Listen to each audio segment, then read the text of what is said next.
Já a ministra das Relações Institucionais, Gleisi Hoffmann, disse à CNN que o governo não deflagrou uma operação para retaliar deputados da base aliada que apoiam o projeto da anistia.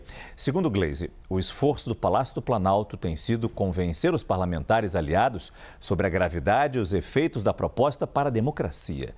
Segundo apuraram os âncoras Tana Falcão e Gustavo Uribe, a ministra disse que o texto garante a impunidade de Jair Bolsonaro e de quem mais, nas palavras dela, tentou derrubar o governo petista. Gleisi também defendeu que o recurso da urgência serve para tratar de propostas que, abre aspas, realmente interessam a população, fecha aspas. Sobre esse assunto, eu converso com os analistas Jussara Soares e Caio Junqueira, que já aparecem na sua tela. Começo com você, Jussara, boa noite. A gente viu na fala do senador Jacques Wagner um claríssimo meio-termo sobre a anistia. Esse apoio do governo ou de gente do governo ao projeto da anistia, ou esse alívio a quem pensa diferente, está dividindo os governistas nesse momento? É isso, Márcio. Boa noite para você, Caio e todo mundo que está aqui com a gente. Não há uma unidade no governo e entre os governistas, né, no Congresso, sobre tentar um meio termo, né, um meio do caminho, como disse o senador Jacques Wagner, para tentar pacificar o país por meio de abrandar as penas para aqueles envolvidos no 8 de janeiro. Conversei com alguns integrantes do governo que me disseram o seguinte: olha, como a gente vai tentar fazer uma defesa em relação a isso, sendo que é uma questão do judiciário. Qualquer intervenção do governo pode ser ruim para o governo, inclusive porque dentro do Supremo Tribunal Federal também isso não está pacificado. Há um entendimento que hoje o relator desses inquéritos, o ministro Alexandre de Moraes, ainda tem a maioria para manter as penas altas. Por mais que nos bastidores, um ou outro ministro defenda abrandar essas penas, isso ainda não está pacificado. Portanto, dentro do governo, claro, ainda há uma divisão sobre isso, sobre o quanto é possível avançar, fazer uma sinalização. Além disso, Márcio, tem uma outra percepção, que não adianta o governo tentar sinalizar com um acordo que envolva o Supremo Tribunal Federal e o Congresso, visto que tem uma questão que é determinante, que é o quanto Bolsonaro, né, o ex-presidente, poderá ser beneficiado neste acordo. E aí, se a avaliação dentro do governo, por integrantes do governo, é que se Bolsonaro não for beneficiado, não tem acordo com a oposição. Então, a gente está vendo que esse tema da anistia ou para abrandar essas penas, isso ainda vai muito longe, porque não há consenso no Congresso, não há consenso no governo e também não tem consenso no Supremo Tribunal Federal. E você, Caio, boa noite para você. Esse alívio das penas, a possibilidade de um alívio das penas para alguns daqueles invasores ali que nós vimos na tela, é um caminho que o governo Lula estaria avaliando nesse momento? Boa noite, Márcio. Jussara, boa noite a todos. Márcio, o que eu sinto do governo, o que o governo toparia, era um acordo que não passasse nada pela via legislativa, por dentro do Congresso Nacional. O que o governo tem defendido, hoje eu conversei, por exemplo, com o líder do governo na Câmara, deputado José Guimarães, do PT, do Ceará, é uma solução via Supremo.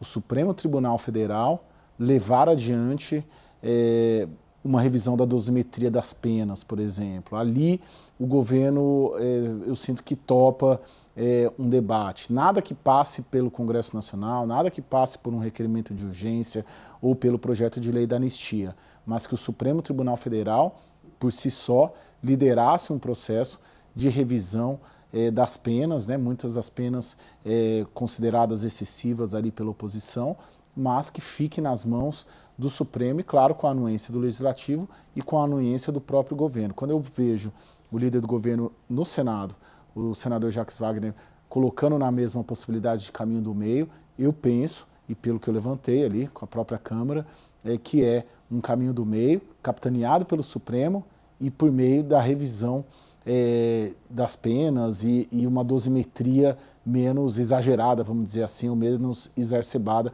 como a que vem sendo aplicada pela Corte.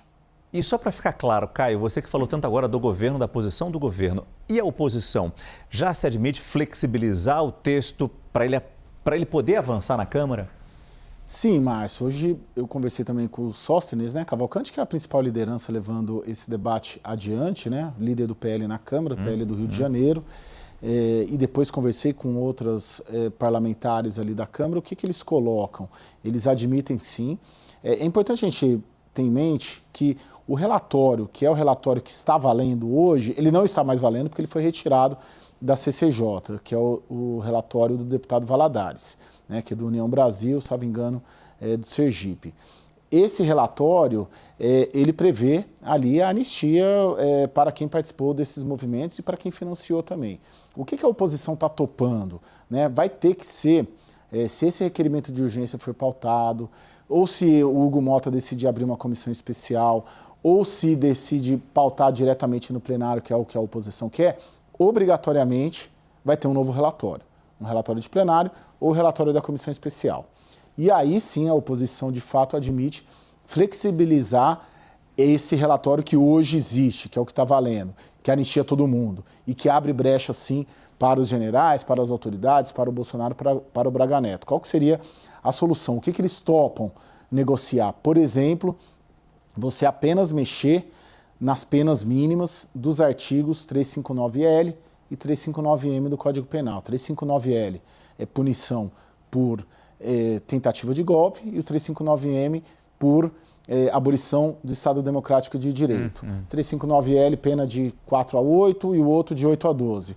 O que a oposição topa? Você joga essas penas para baixo e aí o Supremo, quando for aplicar, as penas estão mais para baixo e aí você obrigatoriamente obriga, entre aspas, tudo seria um acordo, o governo a aplicar uma punição menor, uma condenação menor.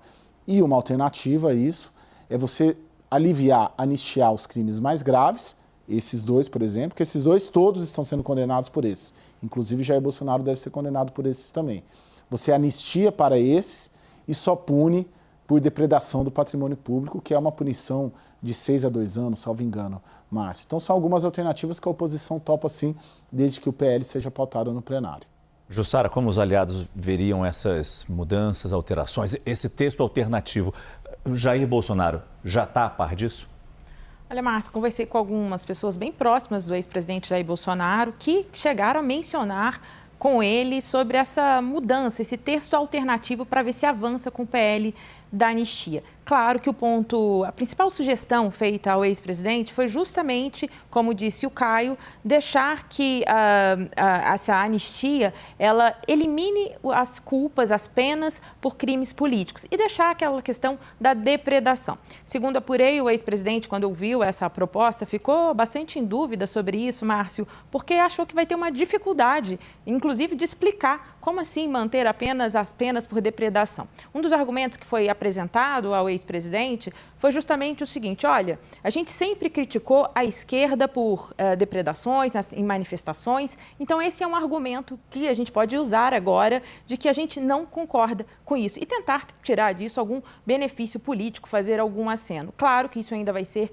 discutido, precisa convencer muita gente, como a gente disse aqui, tanto o governo, a oposição e o STF ainda decidido para qual vai ser esse caminho de pacificação que mencionou mais cedo o senador Jacques Wagner. Fato é que, na oposição, essa texto alternativo já foi mencionado com o presidente Bolsonaro, mas eles são muito preocupados com o discurso que vão apresentar, claro, para os apoiadores, porque eles veem também nessa briga pela anistia também uma bandeira política que dá fôlego ao ex-presidente e à direita como um todo.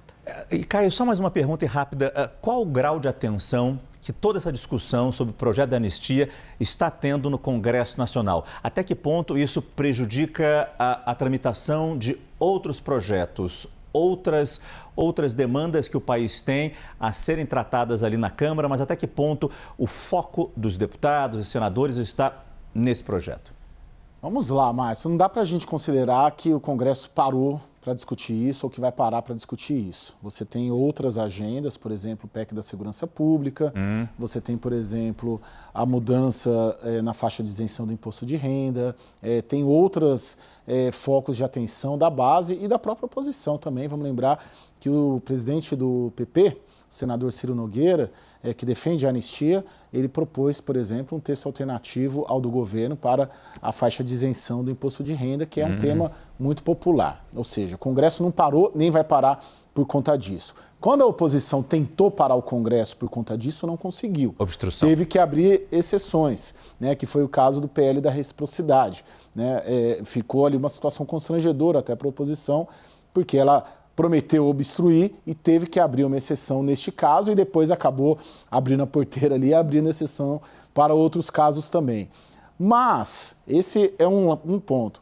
Por outro lado, a gente está falando da oposição. A oposição ela tem as maiores bancadas na Câmara e no Senado. O PL tem quase 100 deputados de 513 na Câmara e tem 13 senadores de 80 no Senado. Ou seja, é bastante gente, atrapalha. Então, o ideal, conforme eles ficam martelando esse assunto, a gente vê que o próprio governo acaba reagindo, a própria cúpula do Congresso acaba reagindo em sugerir uma solução mediada, que é o estado em que nós nos encontramos hoje. Né? Uma busca de uma solução mediada que inclua também o Supremo Tribunal Federal. Parar o Congresso não vai, mas claro que tendo bancadas grandes e relevantes como são as bancadas da oposição martelando esse assunto, acaba criando ali um ruído que tendo que obrigar todo mundo a sentar na mesa para conversar.